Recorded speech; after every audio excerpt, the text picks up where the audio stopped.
Bonjour, alors, Mara de Megillah, on est au traité de Megillah, donc à la page 2a, on est encore au tout début.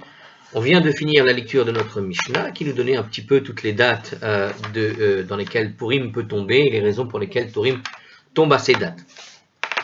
Alors, en tout cas la lecture de la Megillah, les dates de la lecture de la Megillah, ce qui n'est pas tout à fait pareil.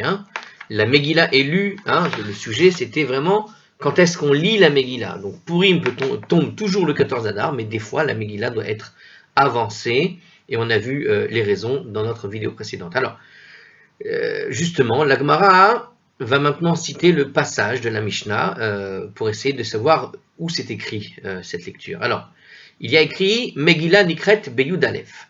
La Megillah est lue le 11. Donc, alors on avait vu le 11, le 12 ou le 13, etc. Menalan, d'où est-ce qu'on sait? D'où savons-nous? Donc d'après la lecture, qu'on peut lire la Megillah à ces dates-là, nous précise le Hard-Scroll, à savoir que le verset ne mentionne que le 14 ou le 15, mais pas d'autres dates possibles pour Purim. Donc d'où on sait qu'on peut lire à ce moment-là. Donc c'est la question de l'Agmara, qui donne d'ailleurs en commentaire ici le verset où il faut lire justement la date, où il donne la date ici, et il y a écrit comme ça dans le verset de Esther, chapitre 9, verset 21. Les kayem aliyem liot rosim et yom arba'a asar li chodesh adar et yom chamisha asar bo bechol shana veshana.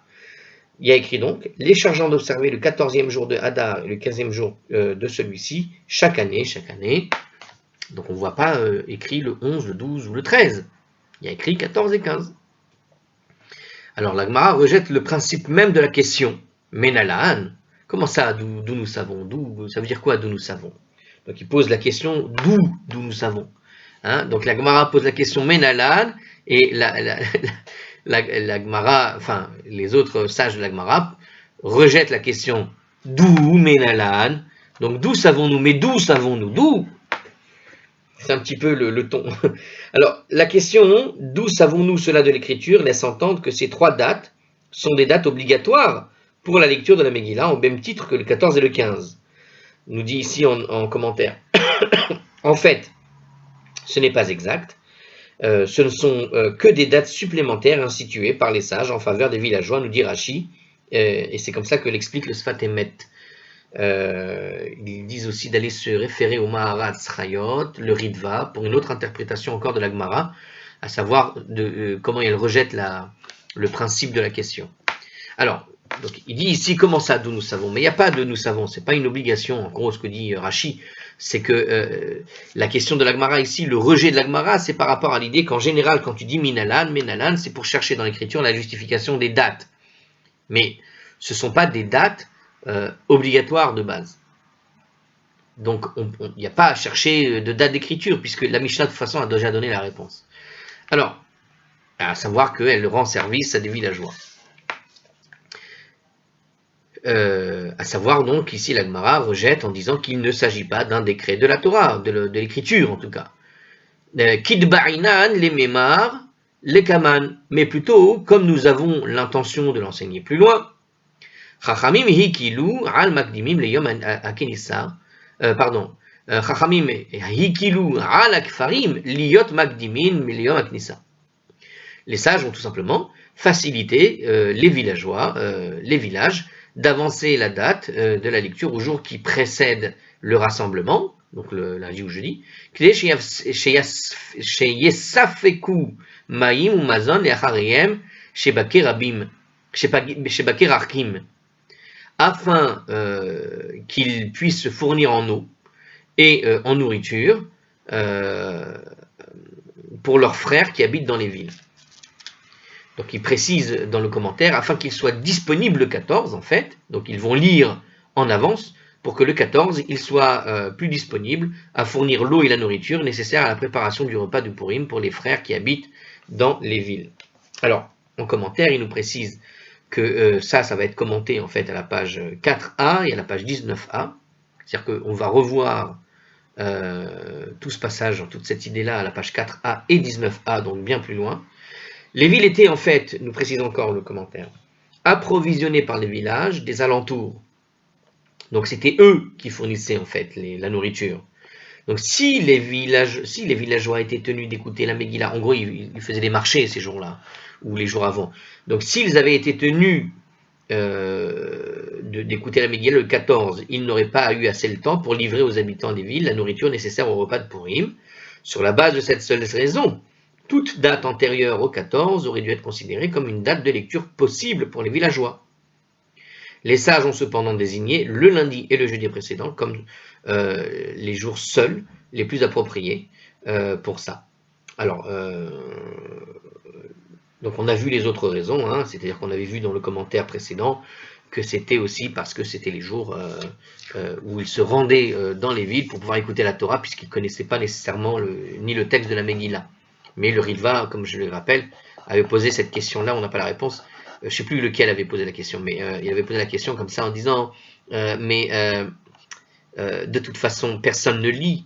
Quand ils habitaient dans les villes, personne ne lisait la Megillah ce jour-là. Donc si c'est ça la raison, c'est étrange de donner cette raison. En tout cas, ici, on a une raison beaucoup plus terre à terre, à savoir qu'on leur donnait la possibilité de lire la Megillah, finalement, dans les villes, tout simplement parce que ça facilitait l'approvisionnement des villes le 14, parce que sinon, il n'y aurait pas assez, ils n'auraient pas le temps d'aller approvisionner finalement les villes qui, eux, devaient aussi s'affairer aux mitzvot de dons, enfin, ils auraient eu des achats à faire pour pouvoir faire le repas de Purim correctement.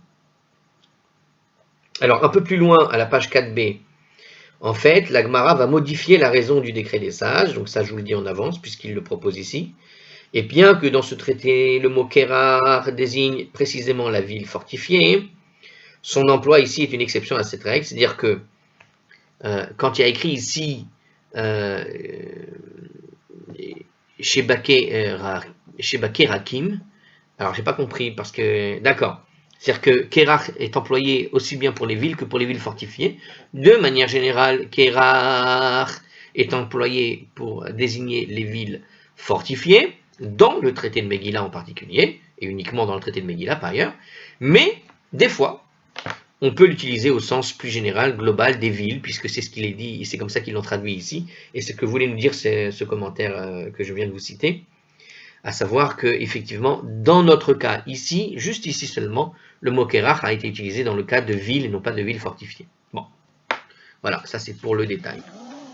Donc voilà, on voit que l'Agmara a rejeté en fait cette question de base, puisque de toute façon, ça va être enseigné plus tard, et qu'au fond, on a voulu simplement faciliter la vie des villageois, puisqu'ils vont être aussi ceux qui fournissent l'eau et la nourriture pour les autres qui habitent dans les villes. Hein, donc, bon.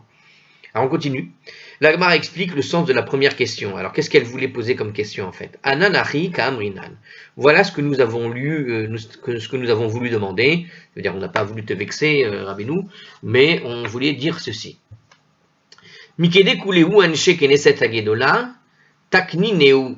Voyons toutes les dates qui sont dans la Mishnah qui ont été instituées par les hommes de la Grande Assemblée.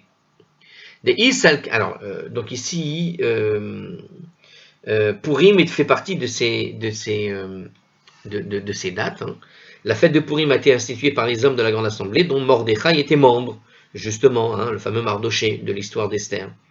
Puisque les sages des générations ultérieures ont enseigné que les villageois pouvaient lire la Megillah avant le 14, il ne fait aucun doute que ces dates étaient été incluses dans le décret initial des hommes de la Grande Assemblée, que la Gemara vient maintenant expliquer. Donc, voilà ce que nous explique Rashi. Puisque les gens de la Grande Assemblée ont déjà prévu ce problème, pourquoi est-ce qu'il n'a pas été noté quelque part, en quelque sorte? Il poursuit dans l'explication ici, juste pour ceux qui ne savent pas, donc qui sont les gens de la Grande Assemblée? Justement, les hommes de la Grande Assemblée étaient un groupe de 120 sages qui ont œuvré durant les dernières années de l'exil de Babylone et les premières années du deuxième temple. On connaît parmi eux les premiers membres, les derniers. Parmi ces premiers membres, il y avait là-bas les derniers prophètes, hein, les derniers prophètes du peuple juif se trouvaient parmi les membres de la grande assemblée, qui étaient Haggai, Zacharie et Malachi. Et elle s'étendit, cette période des grandes assemblées, jusqu'à l'époque des Tanaïm, voir le Pirkei Avot 1, 1, 2 avec les commentaires. Donc voilà, on avait ceux qui ont participé d'ailleurs dans l'histoire d'Esther, certains faisaient partie de la Grande Assemblée, dont, il me semble, Haggai, je crois que c'est l'un des l'un des membres hein, qui est cité, mais pas textuellement, on verra, si on en parle dans la Gemara. En tout cas, les ans de la Grande Assemblée, donc c'est une sorte de Sanhédrin, mais celui du retour des exilés, et qui a finalement existé durant toute la période du retour des exilés, jusqu'à presque la Mishnah, nous dit donc ce commentaire. Il me semble que le dernier de la Grande Assemblée, c'était le fameux Simon le Juste, c'était l'un des derniers, celui qui avait assisté à l'arrivée de Alexandre. Donc c'est en gros, jusqu'à Alexandre le Grand, il y avait encore cette idée de grande assemblée, puisqu'il y avait encore des personnages qui ont vécu toutes ces histoires-là depuis le retour des exilés de Babylone. Alors, continuons. Car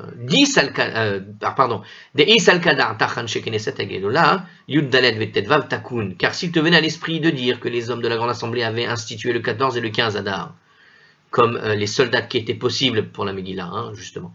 Atou Rabbanan, ça c'est le commentaire qui le rajoute.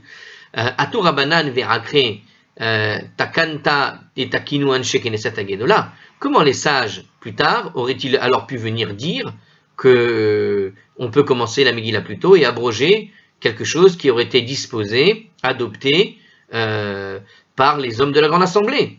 Donc, comment ça peut te venir à l'idée qu'ils auraient institué quelque chose de nouveau par rapport à ce qu'avaient institué comme date précise les gens de la Grande Assemblée? Donc, c'est pas possible. Ve'atnan, et pourtant on apprend dans cette Mishnah, il y a une autre Mishnah qui nous dit la chose suivante, dans Edouyot, chapitre 1, verset 5, là-bas, d'accord, dans la Mishnah en tout cas, En bet din yachol evatel divre bet din chaveru. Un tribunal ne peut annuler les décisions d'un autre tribunal, et la imken gadol mimenu bechochma uv minyan, que s'il est plus grand que l'autre tribunal en sagesse et en nombre. Donc, après les hommes de la Grande Assemblée, aucune autre instance ultérieure n'a jamais pu leur être comparée, nous dit le Ritva. C'est-à-dire pour ça qu'on l'a appelé la Grande Assemblée. Vous imaginez tout de même, il y avait encore 3 prophètes qui faisaient partie des membres de la Grande Assemblée. Donc, qui peut venir maintenant, après la Grande Assemblée, établir des lois, en annuler quelques-unes parce que ça dérange ou je ne sais quoi. Donc, c'est ça qu'il veut dire, en fait, là, ici, notre Mishnah, notre Gemara, elle pose la question, comment c'est possible que quelqu'un est venu finalement changer quelque chose?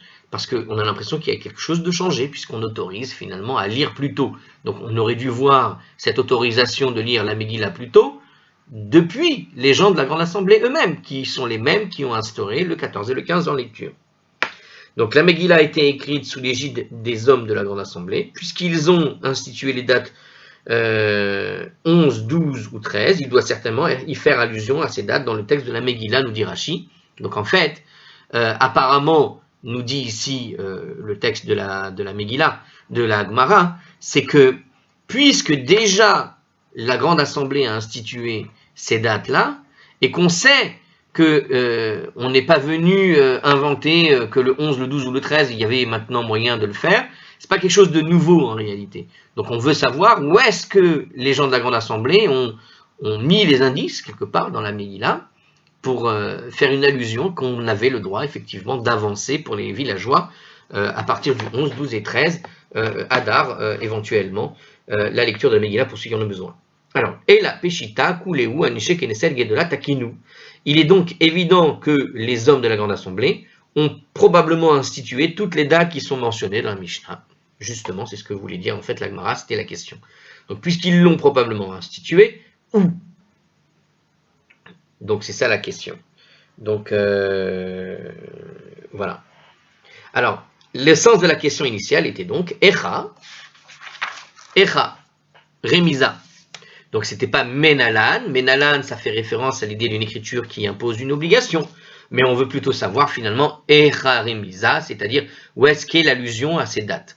Il y a forcément une allusion à ces dates dans la Megillah, où ceux qui ont rédigé la Megillah ont un petit peu disséminé ces idées à l'intérieur de la Megillah pour qu'on aille les chercher et que par tradition on ait gardé l'idée que les gens des villageois, les gens des villages peuvent venir faire, en tout cas dans les jours de l'assemblée, du rassemblement, la lecture de Megillah. Alors, Amar Rav Shemen Bar Abba, Amar Rabbi Yochanan, réponse.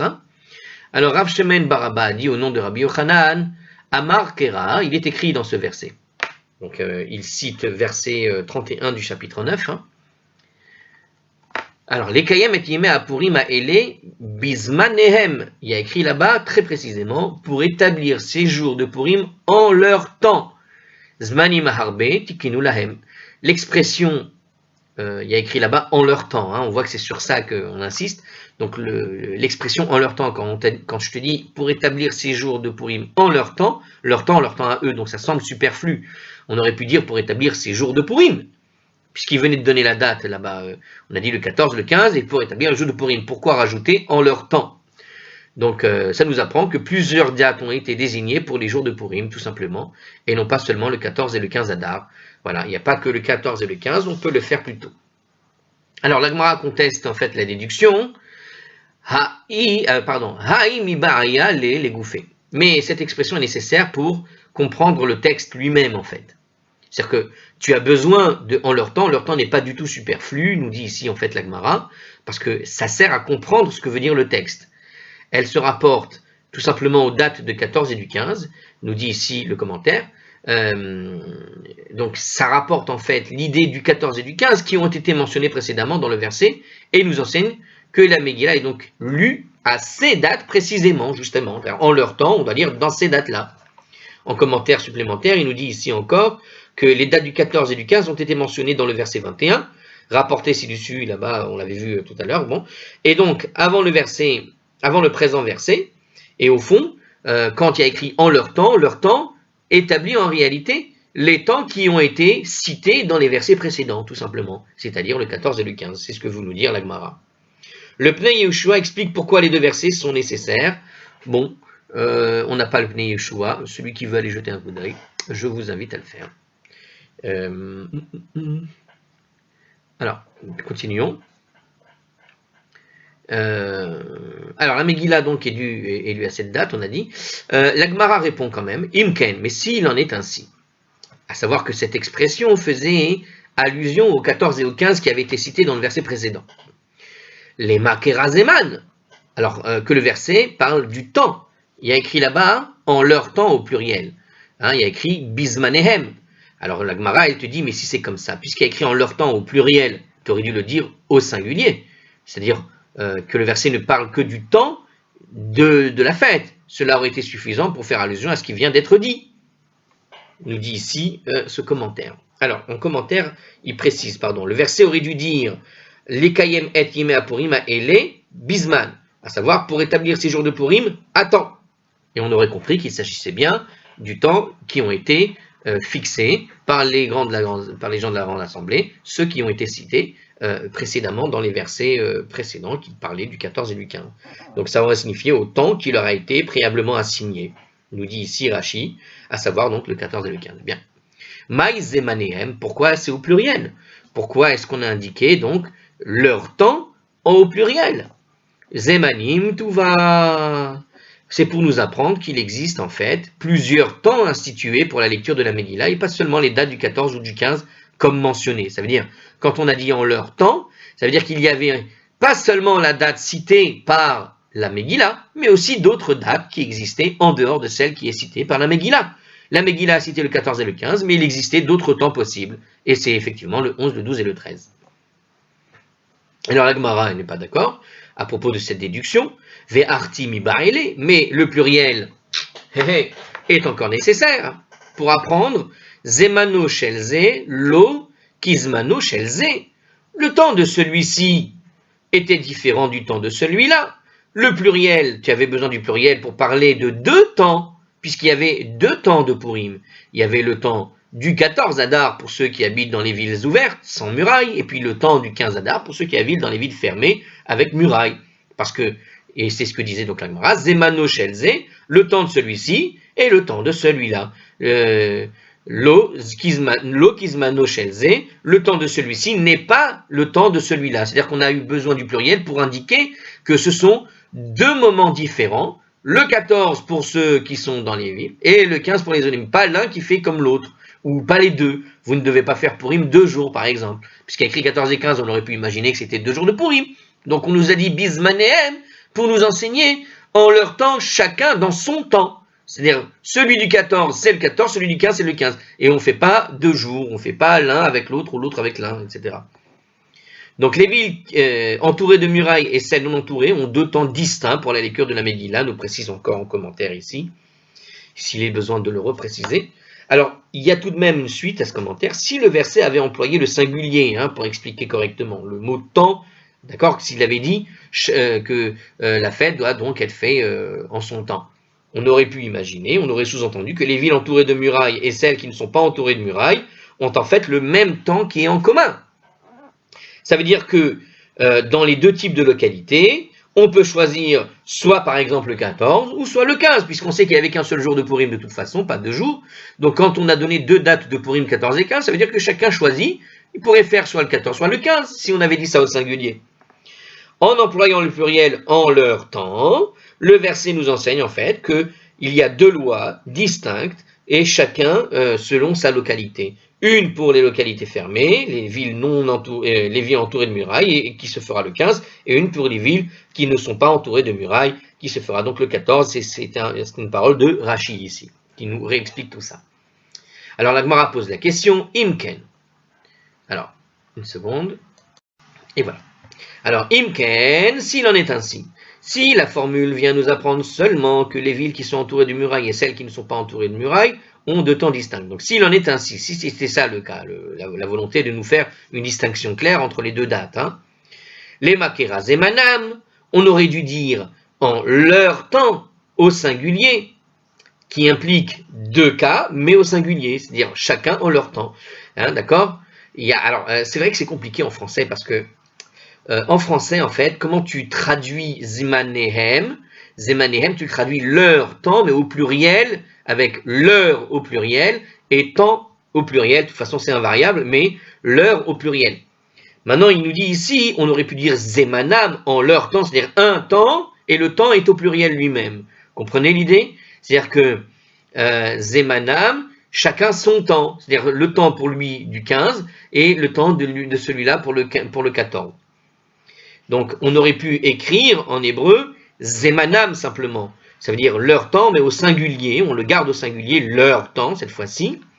Et ça nous aurait suffi pour simplement montrer qu'il y a une différence entre les 2 temps qui existent, effectivement, du 14 et du 15. Quand tu dis en leur temps, mais au singulier, cette fois-ci, tu comprends bien que c'est en leur temps à chacun, sous-entendu. Tu vois?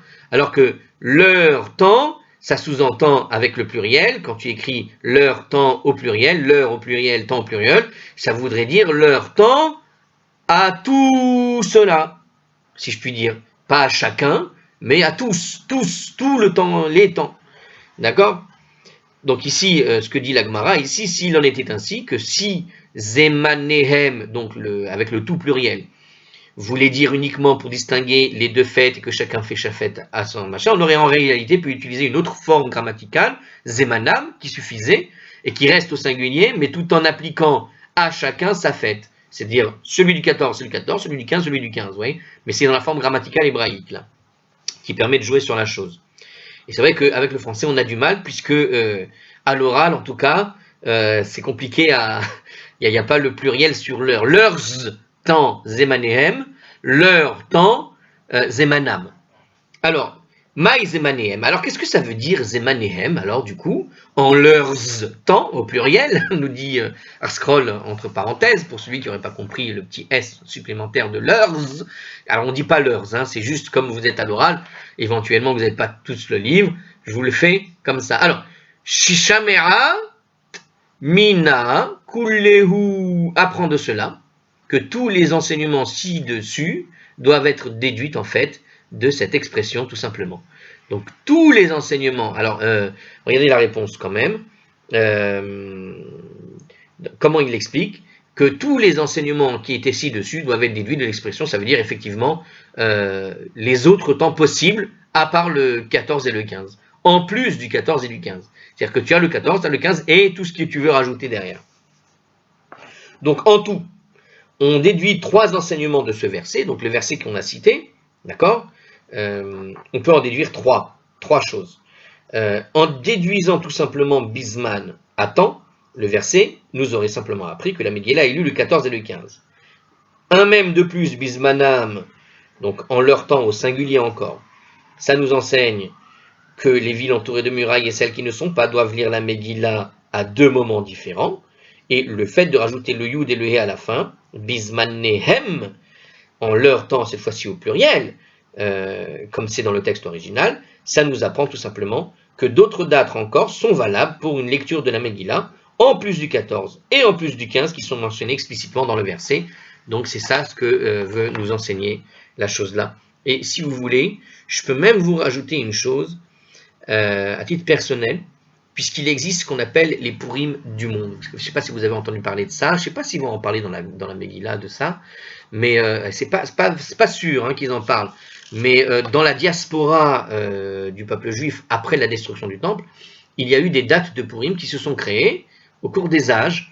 Moi, je connais un Purim qui s'appelle le Purim d'Alger, pour savoir. Il y a deux Purim d'Alger liés à des événements qui se sont déroulés vers l'an 1550, quelque chose comme ça, et une autre date, vers les mêmes genres de dates, mais un deuxième Purim d'Alger qui a eu lieu vers 1700 quelque chose.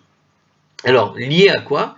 Je crois que c'était lié à Charles Quint, donc c'est lié à des rois espagnols ou français, je sais plus, qui étaient venus pour venir conquérir Alger, et il y a eu un grand miracle, justement, et ce miracle, d'une certaine manière, a permis de sauver les Juifs de là-bas. Hein. Il y avait des galères, alors soit espagnoles, soit françaises, soit les deux, parce que ce sont deux dates différentes, d'accord, et donc deux Purim différents, qui étaient venus dans la volonté de conquérir et de convertir de force les populations. Alors, ils étaient venus combattre les musulmans de là-bas, hein, mais pas que, il y avait aussi les Juifs, et au fond, les Juifs ont échappé à la conquête espagnole, hein, dans une période où on était dans les, comment on appelle ça, les croisades. Donc ils ont évité en fait l'arrivée des croisés qui étaient venus pour convertir de force un peu les populations. Et les Juifs avaient été très inquiétés de cela. Et il y a eu un miracle, à savoir qu'il y a eu une tempête qui a décimé les bateaux qui étaient en partance pour Alger. Et depuis, ils avaient fêté ce qu'on appelait le Purim d'Alger. Vous avez encore, si vous connaissez le calendrier des Algérois, vous allez voir là-bas, il existe ce Purim. Et il n'existe pas seulement ça, il existe le Purim de Narbonne, le Purim de France. Il y en a eu des Purim en France qui s'appelait le Purim de Narbonne, avec une histoire assez amusante. Je vous la donne puisqu'elle ne sera pas racontée ici, je pense pas. Où il y avait comment on appelle ça? Il y avait à un moment donné, en tout cas, non, c'était le Purim de Troyes, mais peut-être c'est la même chose. Purim de Troyes, qui parlait d'une période où il y a eu un jour un homme qui marchait. Je vous raconte le Purim de Troyes, vous allez voir l'histoire. C'est un homme, il marchait un jour comme ça sur un sentier, et à un moment donné, il est tombé dans un puits. C'est au Moyen-Âge. Je ne me rappelle pas les dates, mais on est en plein Moyen-Âge, imaginez. Et voilà un homme qui tombe dans un puits. Et puis cet homme, il remonte du puits, et le fait qu'il remonte du puits, ça l'a finalement, il s'en est sorti. Et depuis ce jour, nous racontait une vieille histoire, il existait un Purim traditionnel en France qui s'appelait le Purim de Troyes, ou le Purim de Narbonne, je crois. Je ne sais plus si, non, le Purim de Narbonne, je crois que c'est lié à Napoléon. Mais en tout cas, il y a eu un Purim qui a existé dans une des zones de France, comme ça, une des provinces françaises, qui s'appelait comme ça, hein, Purim de Troyes, je crois. Et la raison, c'est ça. C'est un type, il est tombé dans le puits, il est remonté. Mais on était dans une période tellement antisémite, en fait, anti-juive, que si l'homme avait été mort, cet homme-là, retrouvé mort, on aurait accusé évidemment les Juifs de l'avoir tué, et ça aurait provoqué un pogrom qui aurait peut-être décimé la communauté juive de l'époque qui se trouvait dans les environs. Et comme cet homme s'en est sorti, vivant, alors ils ont, comment on appelle ça, ils ont célébré un Purim qui s'appelait donc le Purim, alors je ne me rappelle plus de Narbonne ou de machin, enfin je sais qu'il y a un autre Purim, je crois que c'est peut-être celui-là le Purim de Narbonne, où il y avait la conquête de Napoléon à l'époque, et ils ont évité que Napoléon arrive dans la ville. Enfin il y a eu plusieurs comme ça de cas de Purim qui ont existé dans le monde. Il y a ce qu'on appelle le Purim de Botzra en Irak, il y a tout un tas de Purim qui existent. Le Purim de Botzra existe même avec une Megillah que des Juifs donc d'Irak continuent de lire aujourd'hui et de célébrer.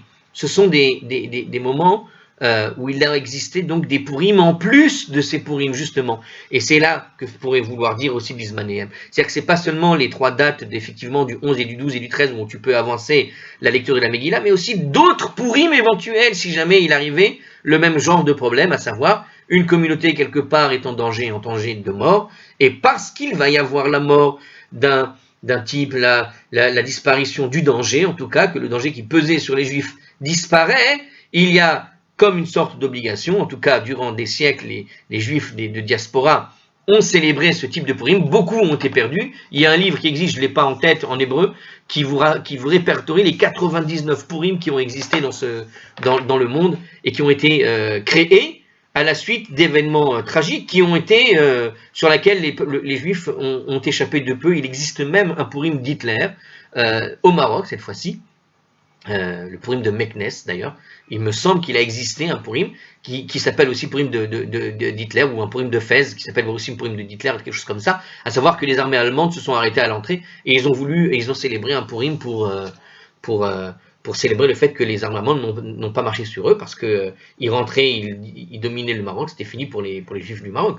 Donc voilà, c'est-à-dire qu'il y a cette idée en leur temps qui peut aller plus loin encore que des dates sur le Purim de Esther, en l'occurrence, et de la Megillah d'Esther, mais elle est au-delà. C'est juste pour signaler ça, puisque ça a existé et que les rabbinim durant des siècles, des poskim, donc durant les siècles qui ont, ou de diaspora en Europe et ailleurs, ont établi ces dates-là à une certaine époque, et elles ont été perdues parce que ces communautés n'existent plus. Il n'y a plus de juifs aujourd'hui, vraiment, avec Meknes, il n'y a plus de juifs, je sais pas, à Troyes, qu'est-ce qui reste de la communauté de Troyes d'il y a 600, 800 ans. Donc ces dates-là sont perdues, sauf certains qui continuent de les célébrer, comme je vous l'ai dit, à Alger, ou certaines communautés d'Irak qui continuent à les célébrer.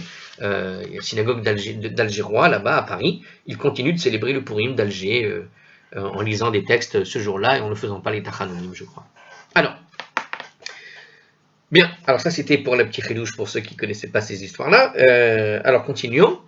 Après avoir démontré, nous dit ici le texte, donc on vient de démontrer que finalement en leur temps, au pluriel, bismanéem, ça correspond bien à tout un tas de fêtes que tu peux rajouter, et notamment les dates de lecture de la Megillah que tu peux avancer pour les villageois. Alors, après avoir démontré que le verset fait allusion donc à d'autres dates auxquelles la lecture de la Megillah était possible, la Gemara demande comment on sait que ces dates supplémentaires ne se sont limitées qu'à celles qui sont mentionnées dans la Mishnah. Pourquoi on a limité les dates finalement au 11, au 12 et au 13? Ima zemanim tova dit que ce verset inclut un grand nombre de dates, comme je viens de vous le faire d'ailleurs, et pas seulement le 11, le 12 et le 13. Tiens, alors ça veut dire qu'ils ont dû prendre un autre texte pour pouvoir instaurer un autre Purim dans l'histoire que je viens de vous raconter, mais en fait, ça correspond bien à ce que vient de nous poser la question ici, à savoir pourquoi tu limites au 11, au 12 et au 13, tu devrais en rajouter d'autres, puisque ça peut correspondre à toutes sortes de temps. Alors regardez, le but du verset est peut-être de nous enseigner que la lecture de la Megillah peut avoir lieu pendant toute la première partie du mois d'Adar, et ce jusqu'au 15. Cette éventualité est appuyée par le verset etc. Dans le livre d'Esther, chapitre 9, toujours, et le verset 22, il y avait écrit là-bas, et ce mois qui a été transformé pour eux d'affliction en allégresse, et donc c'est tout le mois qui est devenu allégresse, donc pourquoi ne pas faire Purim un autre jour? Tout le mois d'Adar est donc un mois de réjouissance. Il est par contre impossible d'inclure la seconde moitié du mois, puisqu'il y a un verset où il y a écrit Velo Yahavor, et il ne dépassera pas cette date-là. Donc, puisque ce verset te demande de ne pas te réjouir après cette date, en tout cas de ne pas faire la fête après cette date, donc on peut supposer que du début du mois, au moins jusqu'à cette date-là, il y a moyen. Alors, le Ritva, qui se base sur le Yerushalmi, c'est lui qui vient de donner cet élément. Bon, alors en tout cas, voilà, on a cette question. Alors, la Gemara répond Zemanehem Dumia de Zemanam. Les dates supplémentaires qui sont déduites de l'expression employée par le verset, quand on dit leur temps au pluriel, en réalité, tu peux le comparer au singulier. Voilà, d'ailleurs, on a du mal en français à aller faire la distinction entre leur temps avec le pluriel sur l'heure et leur temps avec le singulier sur l'heure. On a souvent un petit peu de mal à les distinguer, ces deux-là en français. Eh bien, il te dit exactement ça ici en hébreu, Zemanehem Desmanam. C'est-à-dire que Zemanehem, Dumia, des Zemanam, leur temps ressemble à leur temps. Leur temps au pluriel, ça ressemble à leur temps au singulier. Ma Zemanam, Tere. De même que la forme de leur temps au singulier indique 2 jours, alors de même, Av Zemanehem, Tere. De même, l'expression leur temps au pluriel indique 2 jours. Donc en fait, on est toujours dans cette idée de 2 jours possibles. Mais alors attends, je comprends plus. On va voir le commentaire. Ainsi que cela a été enseigné plus haut, le verset aurait pu simplement employer la forme Zemanam, leur temps au singulier, qui fait allusion donc au 14 et au 15. Le Yud et le He qu'on a rajouté, cependant, peuvent former le mot Zemanehem, donc ça a rajouté leur temps au pluriel. La Gemara suppose que ce nombre de jours déduit du Yud et du He additionnel doit être égal au nombre de jours qui est indiqué par Zemanam, leur temps.